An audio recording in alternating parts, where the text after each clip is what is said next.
Bienvenidos, queridos hermanos, a su canal Fe y Realidad. Les saluda su hermano en Cristo, David Gómez, y en este canal vamos a abordar temas de la actualidad de nuestra Iglesia Católica, de la Iglesia local de Guatemala y de la Iglesia del mundo entero. En esta ocasión vamos a tener la entrevista al arzobispo Mario Alberto Molina, arzobispo de la Arquidiócesis de Los Altos, Quetzaltenango, Totonicapán, Guatemala, en donde abordaremos el tema de la declaración apostólica emitida por el Dicasterio para la Doctrina de la Fe, Fiducia Supplicans, sobre el sentido pastoral de las bendiciones a parejas del mismo sexo y parejas con situaciones irregulares o casados vueltos a casar. Que este video sea de mucha bendición para cada una de sus vidas. Empecemos. Buenos días, queridos amigos. Este es su programa Fe y Realidad, donde vamos a abordar temas actuales referente a temas de la Iglesia Católica. Les saluda su hermano en Cristo, David Gómez. En esta oportunidad tenemos el honor, el privilegio de contar con la compañía de Monseñor Molina, arzobispo de la Arquidiócesis de Los Altos, Quetzaltenango, Totonicapán. Monseñor Mario Alberto Molina, bienvenido. Muchas gracias por la invitación. Creo que conviene decir también que estamos grabando esto el 5 de enero del 2024, porque estos videos comienzan a circular y sin fecha no se sabe cuándo, qué pasó después, porque no sabemos los acontecimientos que vendrán después, y a veces una grabación de esta puede resultar descontextualizada si no se sabe cuándo se grabó. Gracias por la invitación y gracias por invitarme para tratar este asunto que me ha propuesto. Muchísimas gracias, Monseñor Molina. Gracias por las sugerencias, ¿verdad? Todo es bienvenido, aceptado. ¿Nos pudiera indicar, Monseñor, cuánto tiempo es que usted lleva en la arquidiócesis? ¿Cuál es su territorio que usted está pues custodiando en este momento, verdad? Yo voy a cumplir ahora a finales del mes de enero 19 años de ser obispo, y aquí en la Arquidiócesis de Los Altos llevo 12 años y 4 meses. Fui primero obispo en Quiché, Guatemala. También hay que especificar en qué país estamos hablando. Y llevo 12 años y 4 meses como arzobispo de Los Altos en Guatemala. Bueno, muchísimas gracias. Pues estamos entonces en tiempo para poder hacer una breve oración y entregar pues este programa a las manos de nuestro Señor Jesucristo, ¿verdad? Guiados por el Espíritu Santo. Y quisiera pedirle el honor de poder dirigir esta oración. Muy bien. En el nombre del Padre, y del Hijo, y del Espíritu Santo. Amén. Derrama, Señor, tu Espíritu Santo en nuestras mentes y nuestros corazones, para que nuestros pensamientos, nuestras palabras sean contribución a la construcción de tu iglesia, a la edificación de aquellos que nos escuchen, al fortalecimiento de nuestra fe y a la mayor gloria de tu nombre. Te lo pedimos a ti, que vives y reinas por los siglos de los siglos. Amén. Amén. Bien, por nuestra parte, ¿verdad? Nuestro canal, hemos visto videos que se refieren mucho a este tema. El tema que vamos a abordar el día de hoy es el documento que emitió el Dicasterio de la Doctrina de la Fe, la declaración Fiducia Supplicans, sobre el sentido pastoral de las bendiciones.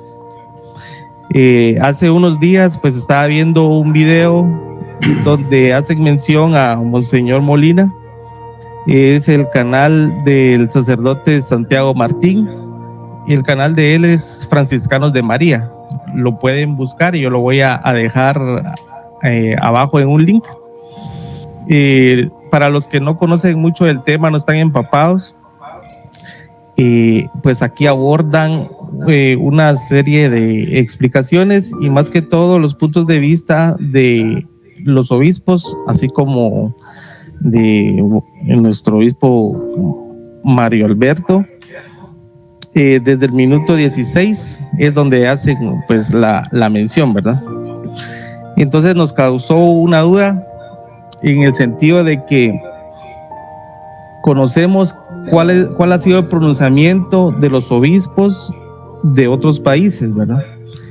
Pero queremos también nosotros saber cuál es nuestra realidad en nuestro país de Guatemala.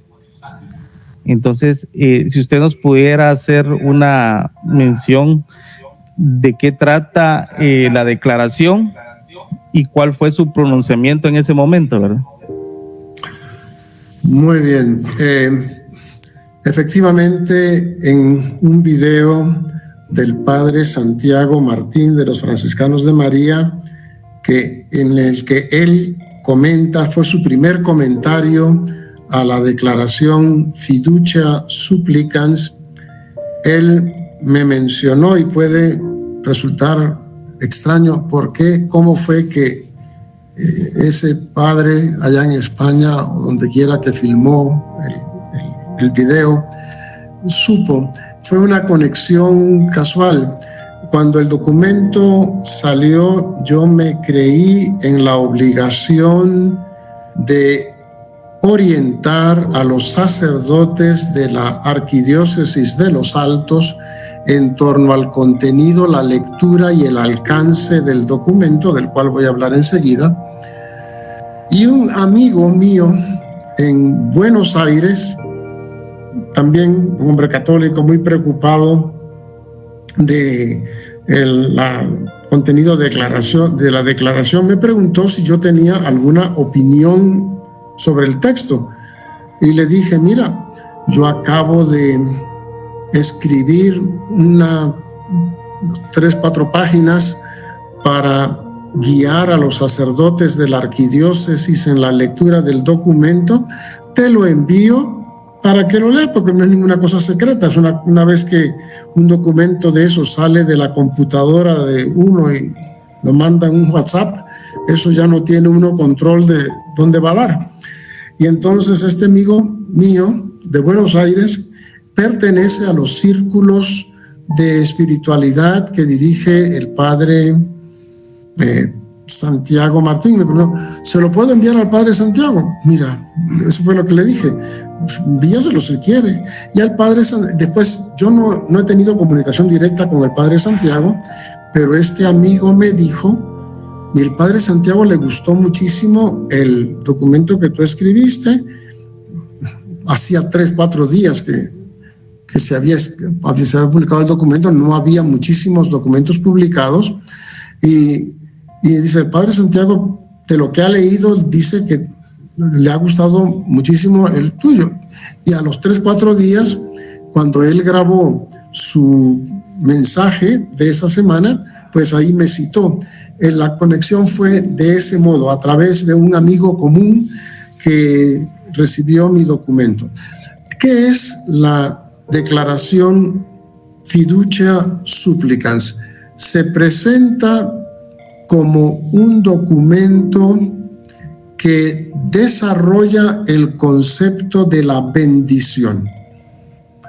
En la Iglesia Católica hay un libro que se llama el Bendicional, en donde hay ritos para la bendición primero de personas, de casas, de lugares de trabajo, de objetos. Es un libro que contiene una enorme cantidad y variedad de bendiciones y propone el rito que se debe seguir. Una bendición es un rito por el cual se invoca la palabra de Dios. Bendición viene de bien decir. bendecir viene de bien decir, es decir algo bueno. Cuando Dios dice algo bueno, cuando Dios nos bendice, pues Dios, que nos dice salud, perdón, gracia, vida eterna, son las bendiciones de Dios. Dios dice cosas buenas. Cuando nosotros bendecimos a Dios, nosotros decimos las cosas buenas que Dios ha hecho. Bendecimos a Dios y le decimos, Dios es nuestro creador, Dios es nuestro redentor, envió a su Hijo a este mundo. Estamos diciendo las cosas buenas. Dios nos ama y porque nos ama envió a su Hijo a este mundo, que murió por nosotros. Recitar el credo, por ejemplo, es una bendición, porque estamos diciendo las cosas buenas de Dios, las cosas buenas que Dios ha hecho de nosotros.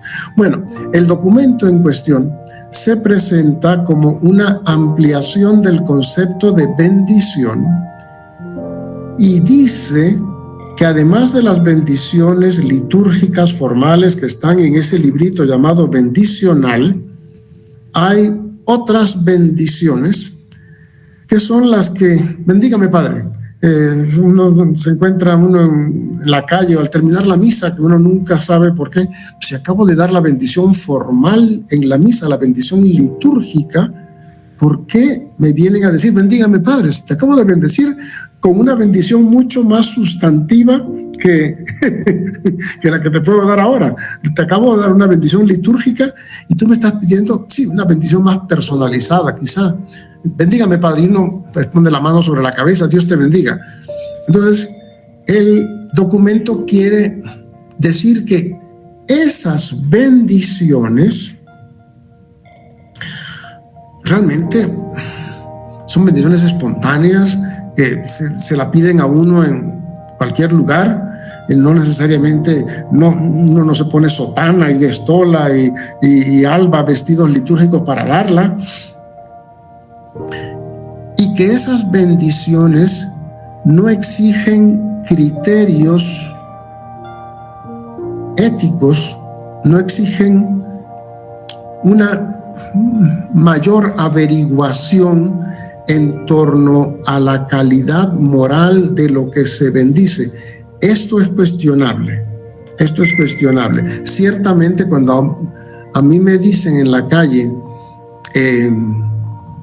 bendígame Padre, pues, Dios te bendiga. Pero si a mí me presentan una pistola, bendígala Padre, ¿para qué la vas a usar? Es decir, uno no pregunta sobre la calidad moral de las personas o cosas para las que se pide una bendición, si esa cosa o persona no manifiesta que haya una contradicción o una incompatibilidad con Dios. Yo a nadie pregunta a mí, ¿estás en pecado? Si estás en pecado, te bendigo para que el Señor te dé la gracia de la conversión. Si a mí me presentan una pistola, si un grupo de personas viene y me dice, mire, tenemos la intención de asaltar un banco, bendíganos para que nos vaya bien, pues yo no voy a bendecir. Yo no voy ni aunque sea muy informal, aunque sea en la calle, mire, ya que nosotros vamos caminando aquí al banco para asaltarlo.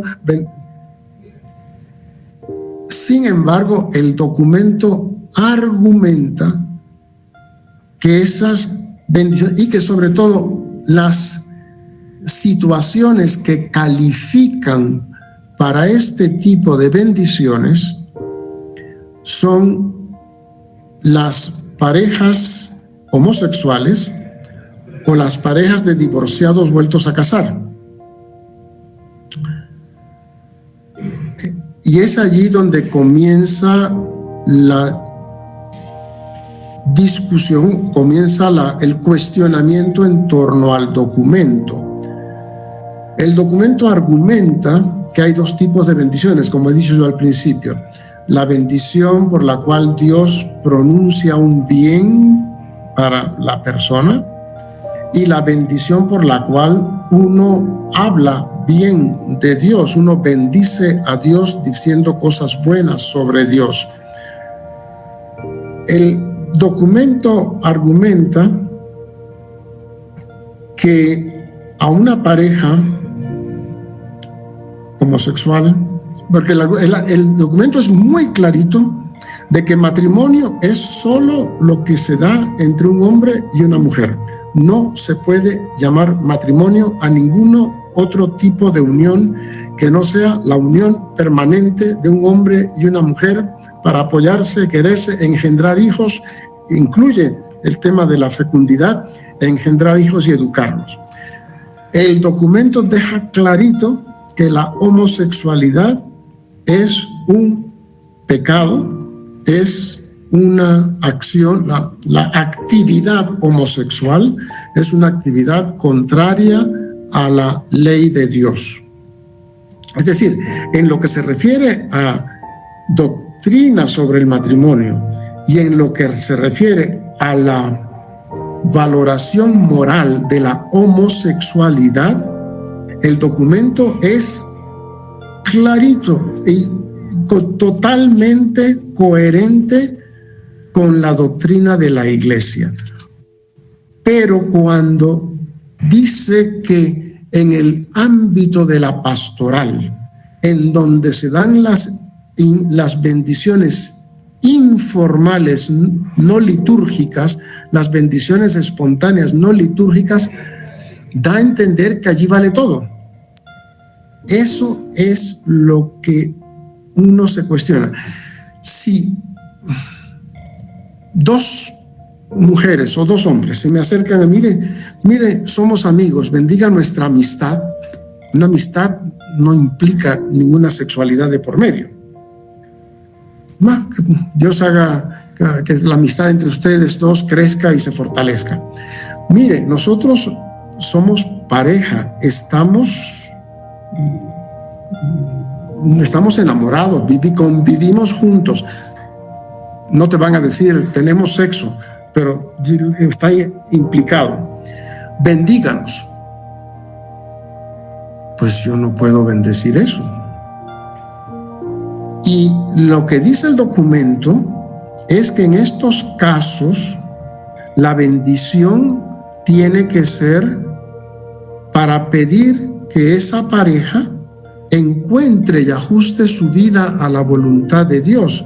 Perfecto. Si una pareja homosexual viene y me dice, mire, denos la bendición porque sabemos que estamos mal, nuestro modo de vida no se ajusta a la voluntad, pero nos falta la fuerza de voluntad para separarnos. Ya llevamos 5 años viviendo juntos, bendíganos.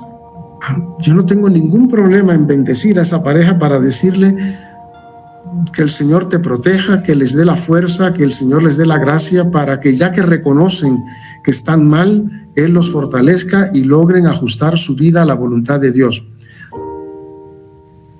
Uno lee en cierto momento el documento y pareciera que este tipo de bendición con esta intención es lo que está permitiendo. Pero el hecho, si este es lo que en una lectura muy benévola, una lectura muy ortodoxa del documento, el documento da pie para una lectura que la bendición que se va a dar, lo mismo que a las parejas divorciadas vueltos a casar.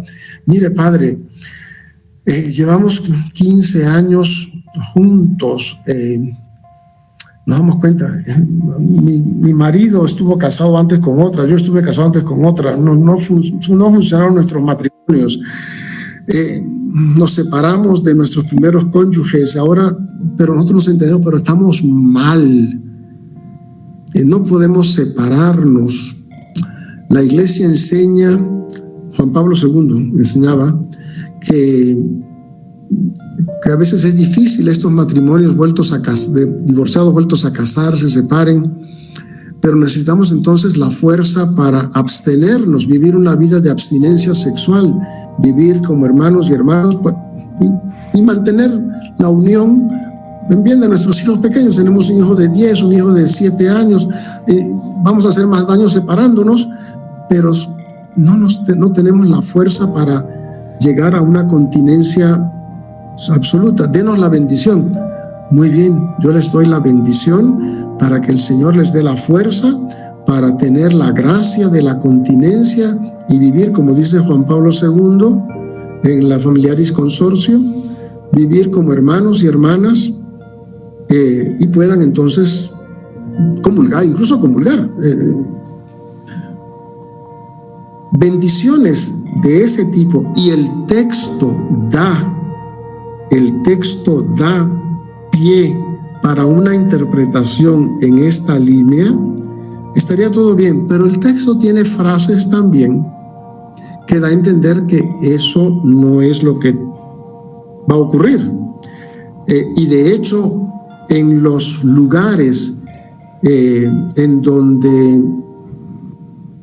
los lugares o los obispos, porque hay obispos que promueven e impulsan y piden que la Iglesia reconsidere la moralidad de los actos homosexuales para considerarlos válidos y legítimos. Esto habría que desarrollarlo después.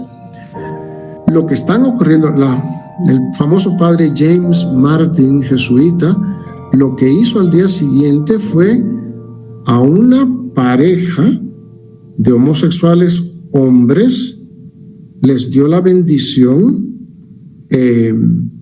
tomó fotografías y lo publicó en el New York Times. Entonces, esa pareja no vino a pedir que nuestra unión, que no se ajusta a la voluntad de Dios, logremos disolverla.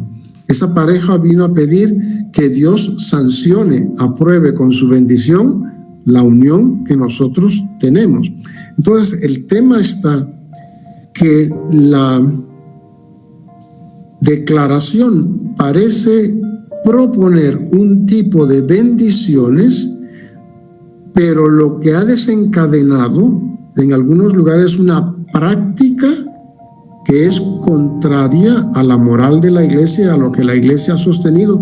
Hace 2 años, el mismo dicasterio, bajo otro prefecto, bajo la dirección del prefecto cardenal Luis Ladaria, firmada también por el Papa Francisco, respondió a una pregunta de si era posible la bendición de parejas homosexuales, y hace 2 años, en el 2021, la misma institución, bajo otro prefecto, pero bajo el mismo Papa, confirmó y afirmó que la bendición de parejas homosexuales es imposible. Esta declaración toma nota de que existe esa respuesta, de que la bendición de parejas homosexuales es imposible. Pero entonces dicen, no, es que el prefecto Ladaria se refería a bendiciones litúrgicas y nosotros no estamos proponiendo bendiciones litúrgicas, ceremonias escritas, no estamos proponiendo bendiciones en el marco de una celebración que dé la impresión de que se trata de una boda. Nosotros estamos proponiendo bendiciones así espontáneas, y por eso la necesidad de desarrollar el concepto de las bendiciones espontáneas no litúrgicas. Es que el cardenal Ladaria en 1900 prohibía las bendiciones litúrgicas. Realmente el cardenal Ladaria hablaba de bendiciones sin calificarlas, pero el documento de Fiducia Súplica dice, sí, aceptamos y no aprobamos que existan rituales para bendición de parejas homosexuales o parejas de divorciados vueltos a casar. No vamos a permitir que haya rituales y ceremonias formales. Pero como existen también las bendiciones pastorales espontáneas, pues es así. Pero la práctica, por ejemplo, la bendición que se publicitó en el New York Times que hizo el padre James Martin no tenía nada de espontáneo. Ahí había una cámara tomando la película, estaban los dos agarraditos, ciertamente no era una iglesia, era un cuarto, una sala posiblemente de la residencia jesuita, y entonces había una cierta formalidad. De espontáneo no tenía nada aquello, desde que hay una fotografía, un fotógrafo tomando la foto. Entonces la dificultad con el documento es su ambigüedad entre lo que dice y las acciones que va a desencadenar. Las personas, sacerdotes, obispos, cardenales, que piensan que hay que revisar la moral sexual de la Iglesia para ajustarla a la debilidad humana, es decir,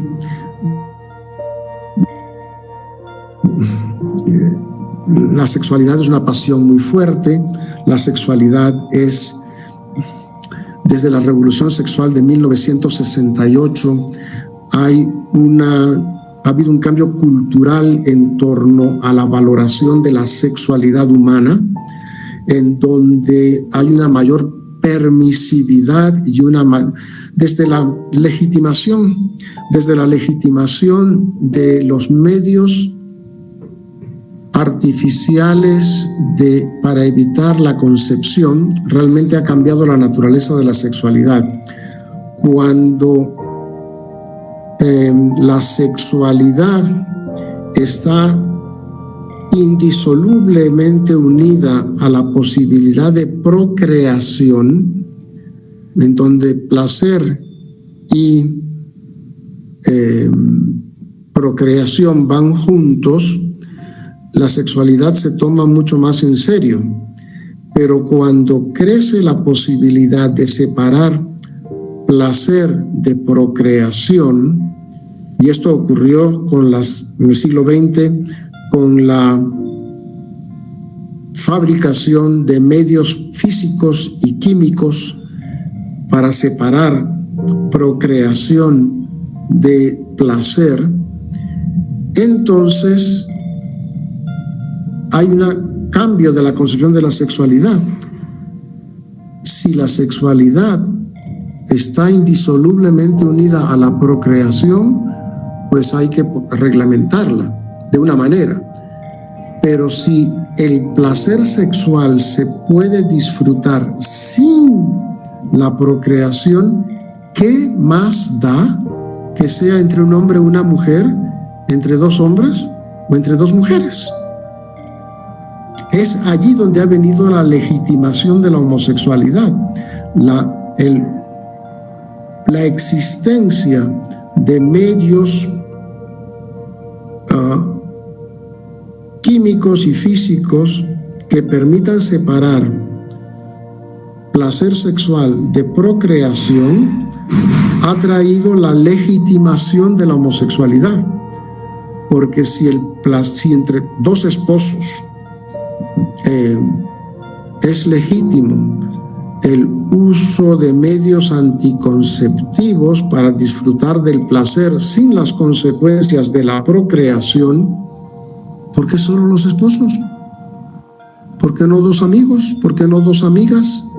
¿Por qué no ocasionalmente a forma de juego y entretenimiento? ¿Por qué tiene que haber un compromiso si la razón del compromiso del matrimonio de por vida es para garantizar el ambiente, no solo para que los cónyuges se tomen en serio, sino es para garantizar la permanencia del ambiente adecuado para la educación de los hijos?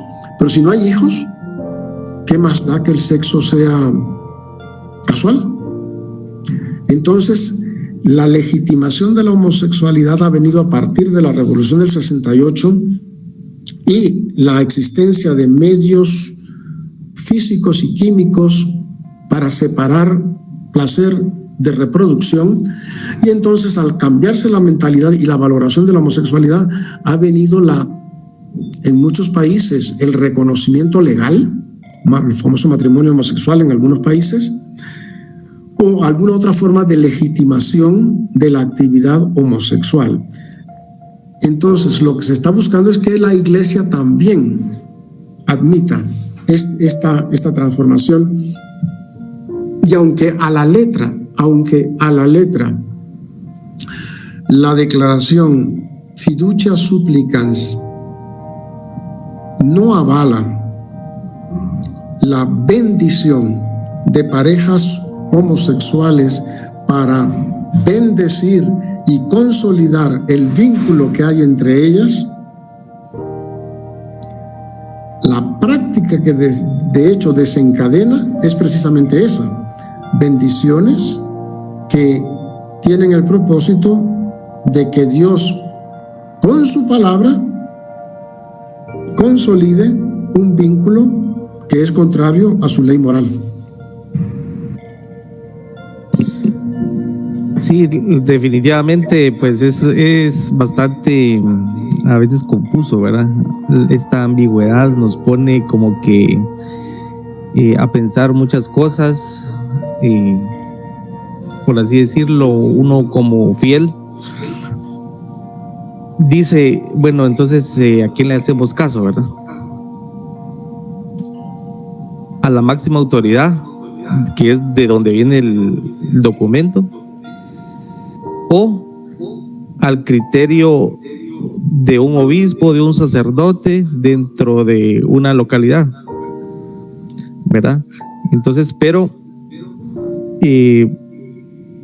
derivado de esto y de todo lo que usted nos explicó, que verdaderamente ha sido de bastante esclarecimiento para las mentes, ¿verdad? Esperamos que así sea para nuestros televidentes posteriormente. Quisiera hacerle algunas preguntas, porque digamos, cuando uno dice antes quiero hacer un comentario que es muy importante y que es parte también de la declaración. ¿Qué autoridad tiene el documento? Porque has dicho, ese documento está firmado por la máxima autoridad de la Iglesia, el Papa, y está firmado también por el responsable de la doctrina de la Iglesia. ¿Cualquier pronunciamiento del Papa debe ser reconocido como magisterio legítimo? No. Cualquier pronunciamiento hace falta ciertos criterios que están dados en la Constitución sobre la Divina Revelación del Concilio Vaticano II en el número 10. La doctrina, la fe, se sostiene en la enseñanza de la Escritura, leída en la tradición y explicada por el magisterio. Son los tres trípodes de la fe: la Escritura, leída en la tradición de la Iglesia, por el magisterio auténtico. El magisterio está al servicio de la palabra de Dios. Un magisterio, una enseñanza, sea de un sacerdote, sea de un obispo, sea incluso del Papa, que se aparta de lo que la Iglesia siempre ha enseñado, no reúne las cualidades de magisterio auténtico. Pero es que el documento Fiducias Supplicans, realmente, leyéndolo con benevolencia, es un documento ortodoxo, sí, pero está desencadenando conductas y prácticas contrarias a lo que ha sido la enseñanza y la fe de la Iglesia. Y entonces al documento hay que juzgarlo no solo por lo que dice explícitamente, que a lo mejor lo que dice explícitamente, como dije antes, pareciera proponer bendiciones en los que el sacerdote, al bendecir a la pareja, ruega para que esa unión se debilite y se disuelva y puedan ajustar su vida a la voluntad de Dios. El documento da a entender que esa es la bendición, pero la práctica que sigue del documento no es esa. Entonces, al documento hay que juzgarlo no solo por lo que dice, sino por las prácticas que parece justificar. Y en ese sentido, porque hay esa ambigüedad entre lo que dice y lo que fomenta, el documento no parece reunir las cualidades propias del magisterio auténtico, y por lo tanto yo no creo que haya que que tengamos la obligación de prestarle adhesión. Nosotros debemos adhesión a la verdad. Y este documento no parece atenerse en las prácticas que desencadena, no parece atenerse a la verdad sobre la moral católica en torno a la sexualidad. Sí, cabalmente surgen las dudas, ¿verdad? Por tal ambigüedad. También tenía otra duda, digamos, cuando se habla de los matrimonios, los casados vueltos a casar. Obviamente que cuando se dice casado o vuelto a casar, no es vuelto a casar por la Iglesia Católica, ¿cierto, Monseñor? Sí, el documento no usa esa expresión, el documento habla de uniones irregulares.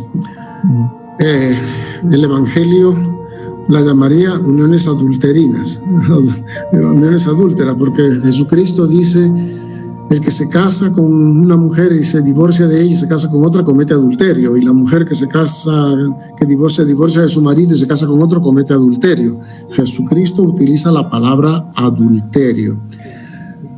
Pero está el hecho doloroso de que hay infinidad de personas, un número crecidísimo de personas que se casan por la iglesia, muchas veces personas sin fe, personas que solamente lo que quieren es el marco de una iglesia para solemnizar un compromiso de vida, personas que se casan, que por muchas razones, muchísimas razones, ese matrimonio empezó mal y acabó mal.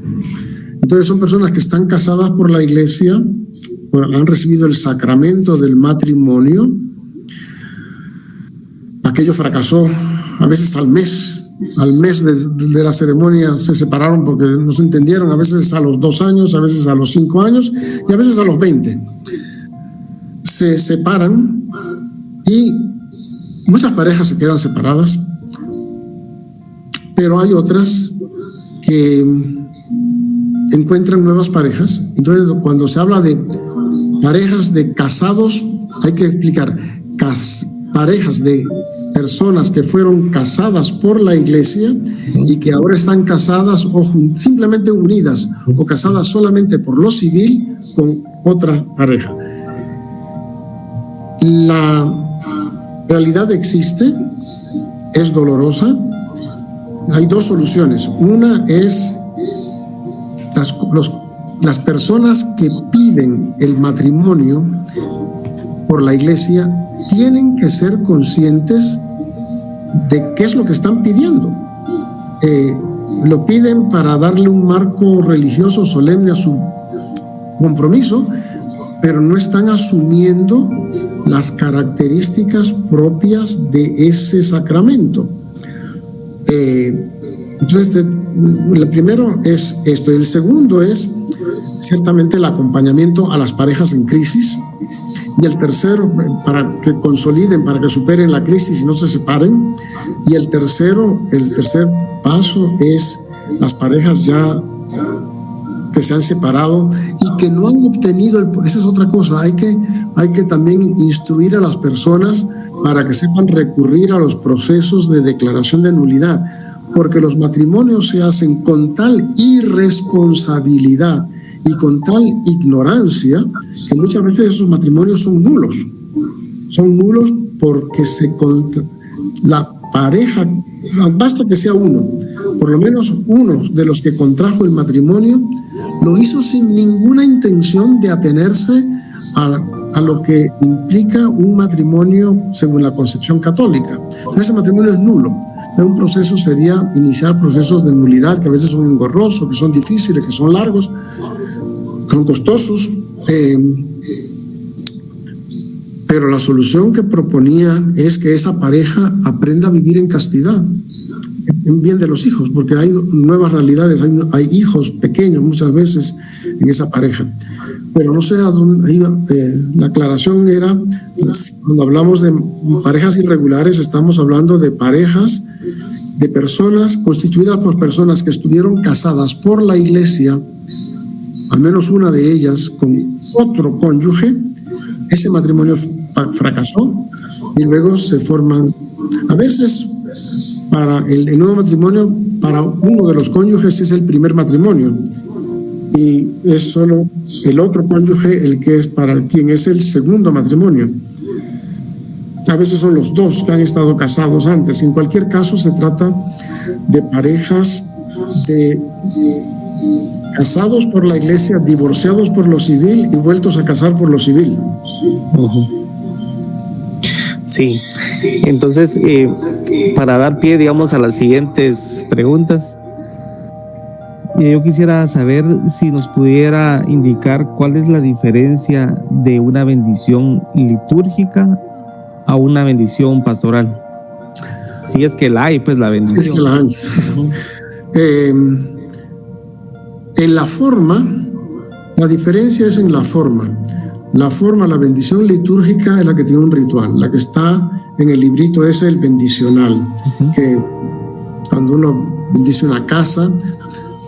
Lo que ocurre aquí en no todos los países hay las mismas costumbres. Aquí en Guatemala es muy frecuente bendígame el anillo de graduación. Pero el anillo de graduación, ¿por qué te lo voy a bendecir? Que no es una cosa sagrada.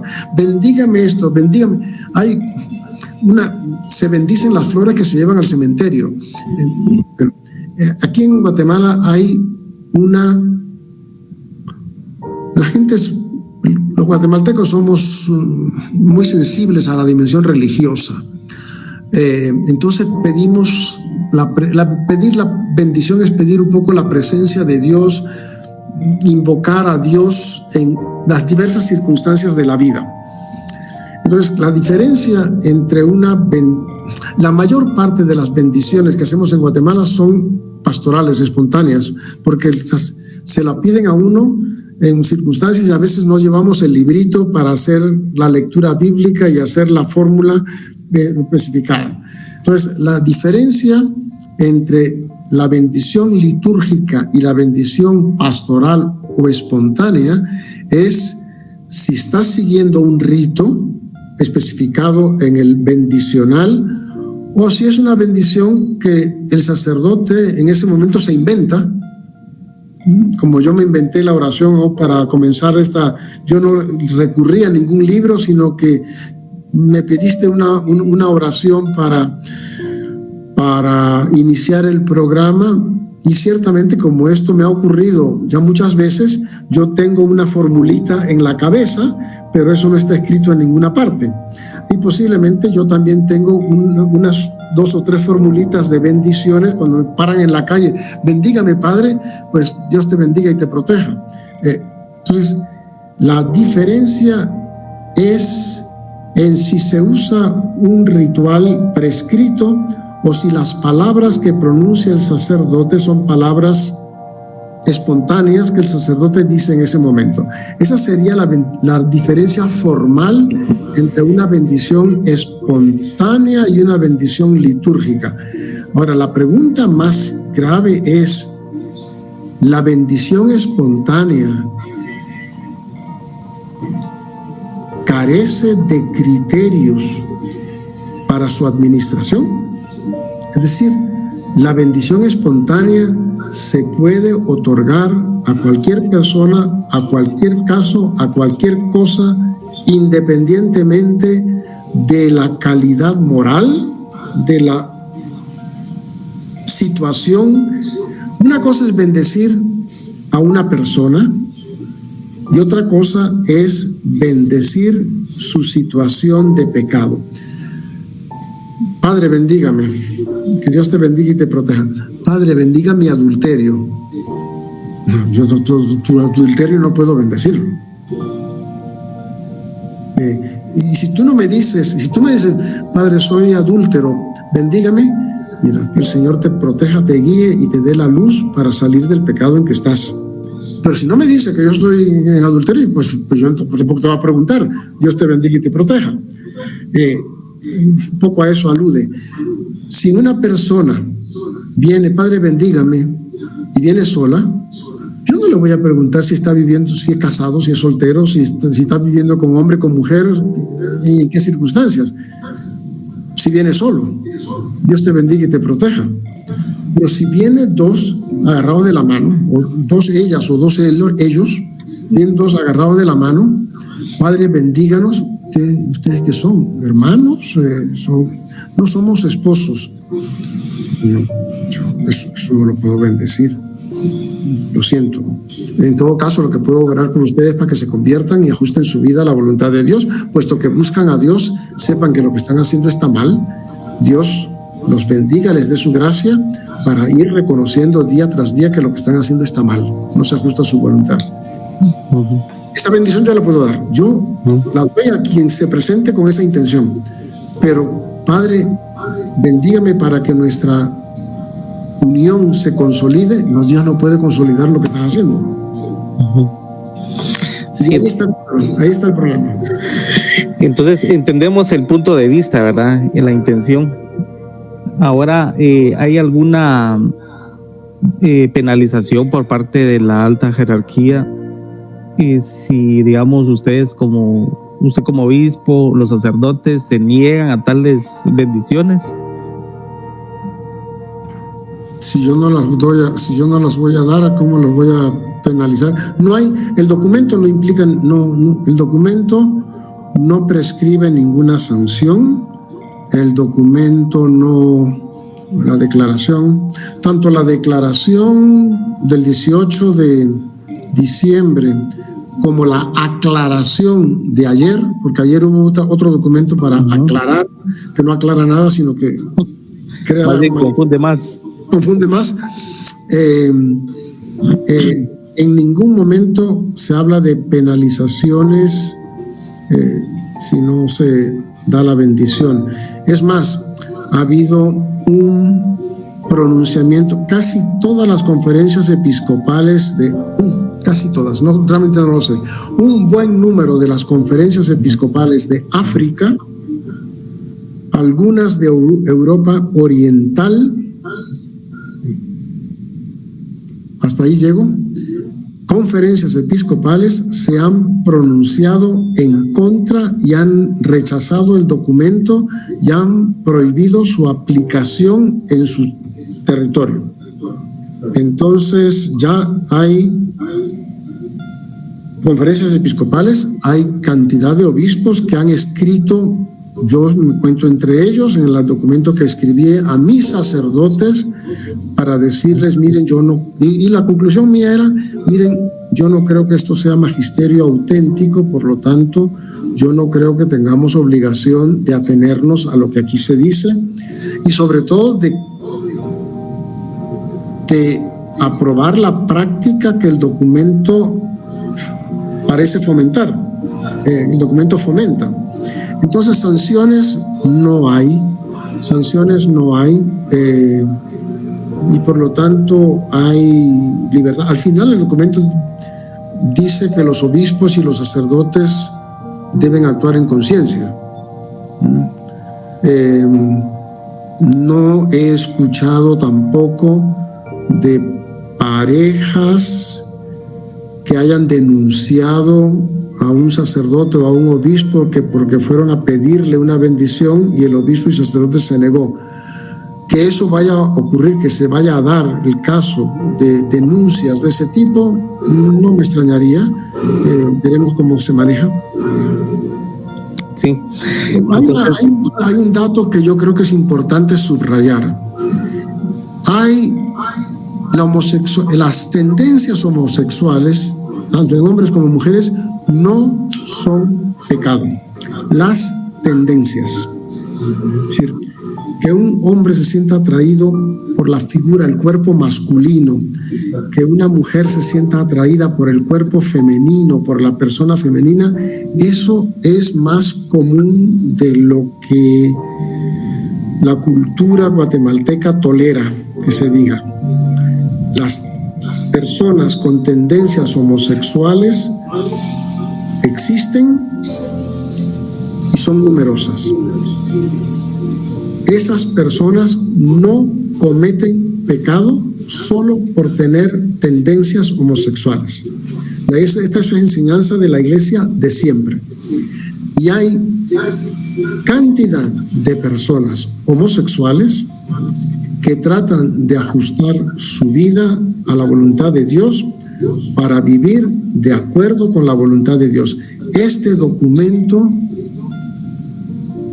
minusvalora, desprecia, en cierto modo, el esfuerzo de estas personas por ajustar su vida a la voluntad de Dios. Existen también parejas de divorciados, casados por la iglesia, divorciados y vueltos a casar, que cuando se han dado cuenta de que está mal, se han abstenido, han hecho el propósito de vivir como pareja, pero absteniéndose de relaciones sexuales entre sí para ajustar su vida a la voluntad de Dios. El documento no alude a esas personas, el documento no propone que a esas personas se les dé una bendición especial para fortalecerlos en su esfuerzo de vivir. Incluso podría darse el caso de parejas homosexuales que han crecido, se apoyan, llega un momento en que dicen, no, lo que estamos haciendo, nuestra actividad sexual está mal, esta casa la hemos comprado juntos o juntas, es nuestra casa, pero queremos agradar a Dios también. Vamos a continuar como pareja, pero vamos a abstenernos de tener relaciones sexuales entre nosotros. Ay, eso sí merece una bendición. Eso sí merece una bendición.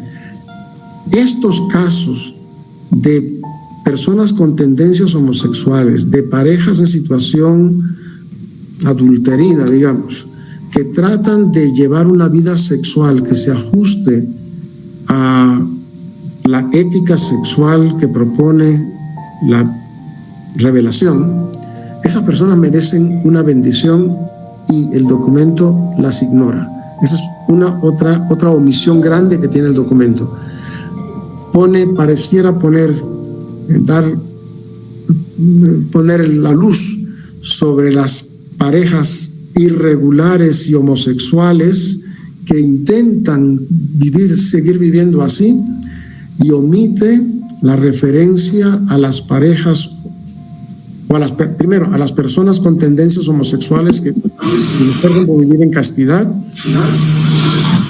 a las parejas de divorciados vueltos a casar, las parejas de divorciados vueltos a casar que se esfuerzan por vivir también en castidad para ajustar su vida a la voluntad de Dios, y que eso sí merecen todas las bendiciones del cielo para poder fortalecerlos en su esfuerzo. Muchísimas gracias, monseñor. Las preguntas que yo le iba a plantear ya fueron respondidas, ¿verdad? Por ejemplo, la fórmula de las bendiciones, pues usted ya nos las indicó, ¿verdad? No existe una fórmula para las bendiciones. ¿Y cuál es la verdadera caridad que se debe dar a quienes buscan esas bendiciones? Pues usted nos acaba de explicar que la caridad, pues, es como dice aquí las citas bíblicas, ¿verdad? Primera de Corintios, vamos a ver si... Primera de Corintios 6, 9. No saben que los injustos no heredarán el reino de Dios. No sigan engañándose, ni inmorales, ni idólatras, ni adúlteros, ni afeminados, ni homosexuales, ni ladrones, ni avaros, ni borrachos, ni calumniadores, ni explotadores heredarán el reino de los Dios. Es decir, que implícitamente la caridad la vemos porque el Señor mismo nos está indicando, ¿verdad? Y entonces fallamos, podamos arrepentirnos, volvernos a Él para estar y vivir con Él eternamente, ¿verdad? Entonces pienso que la caridad, pues, está dicha ya por nuestro Señor Jesucristo al advertirnos, al avisarnos sobre este tipo de situaciones que se están viviendo, ¿verdad?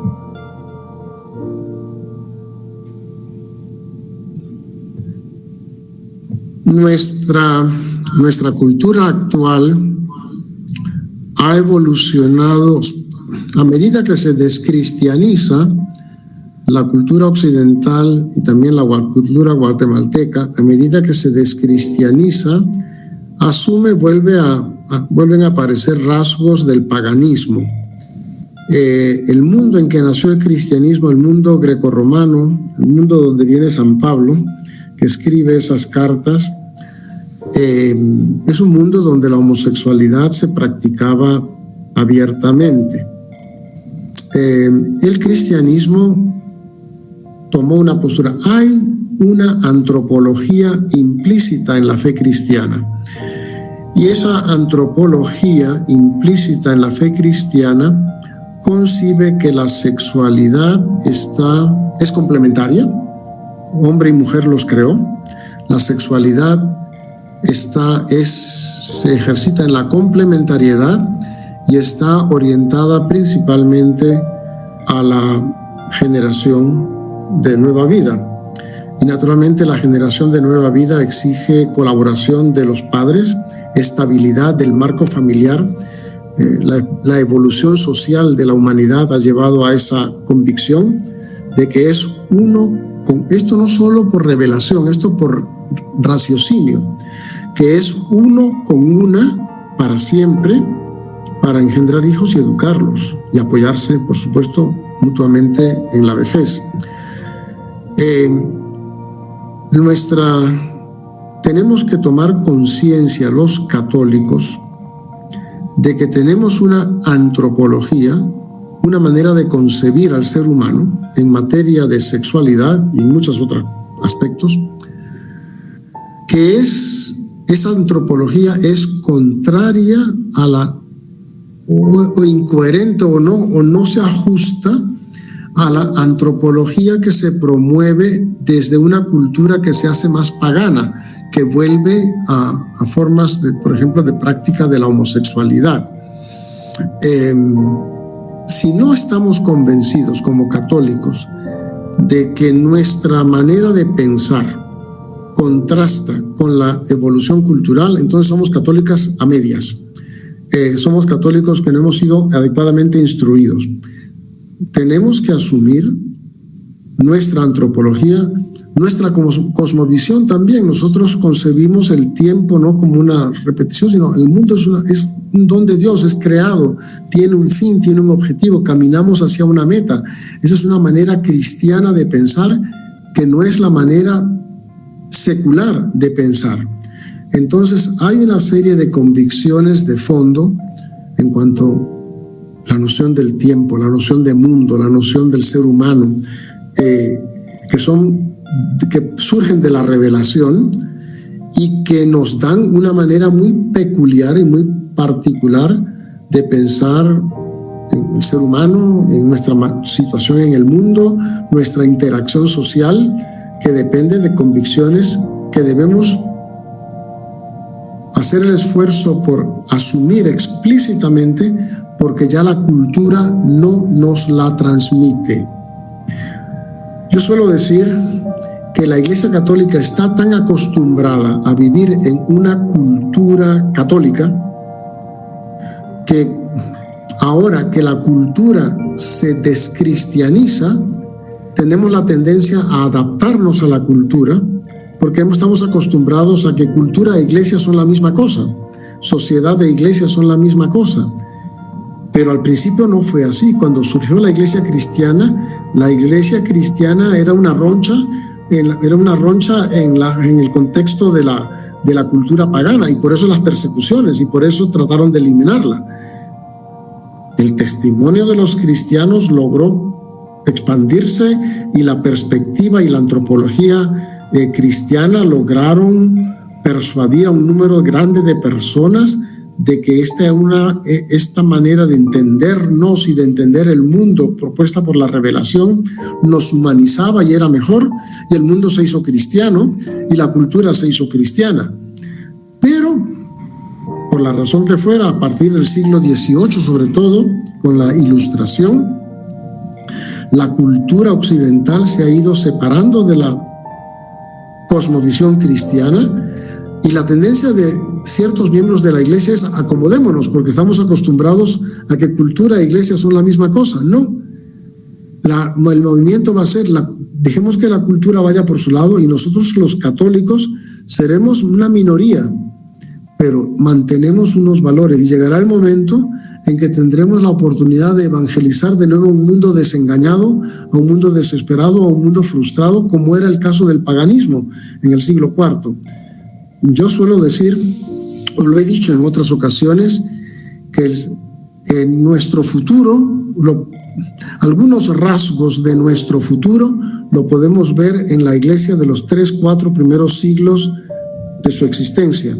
Era una iglesia minoritaria en un ambiente hostil y contrario a su manera de ver y de pensar. Y aquellos cristianos dieron su vida, su sangre, por mantener su manera de ver. Creo que vamos encaminándonos a ello, pero tenemos que tomar conciencia. Agradecemos mucho, Monseñor Mario Alberto. Gracias por sus palabras. Definitivamente fue una bendición tenerlo en este programa y también para darlo a conocer a los diferentes hermanos en las diferentes iglesias, ¿verdad? De nuestro país bello, Guatemala, que también estaba pasando por situaciones difíciles, ¿verdad? Políticamente actualmente, pero confiados en las manos del Señor, lo ponemos todo y que va a estar bien. No me queda más, no me queda tampoco mucho tiempo, ¿verdad? Pero le agradezco de todo corazón, señor Mario Alberto. Gracias. Sí, gracias por la oportunidad de hablarle a un público más amplio y de expresar pues estas ideas que creo que mi propósito es ayudarnos a todos a vivir ateniéndonos a la voluntad del Señor. Gracias por dar la cara, ¿verdad? Por nosotros los que también tenemos este pensamiento, ¿verdad? Que estamos a veces confundidos, pero agradecemos mucho esta intervención que hoy tuvo y esperamos que para nuestros televidentes más adelante sea de una bendición este video. Gracias, Monseñor. Mucho gusto. Nos bendiga, nos puede dar su bendición. Que Dios Todopoderoso, Padre, Hijo y Espíritu Santo, los bendiga y los guíe siempre. Amén. Queridos hermanos, esperamos en Dios y de todo corazón que esta enseñanza, esta reflexión haya sido de mucha bendición para nuestras vidas. Esperamos vernos en una próxima, en el siguiente video. Que Dios los bendiga. Hasta pronto.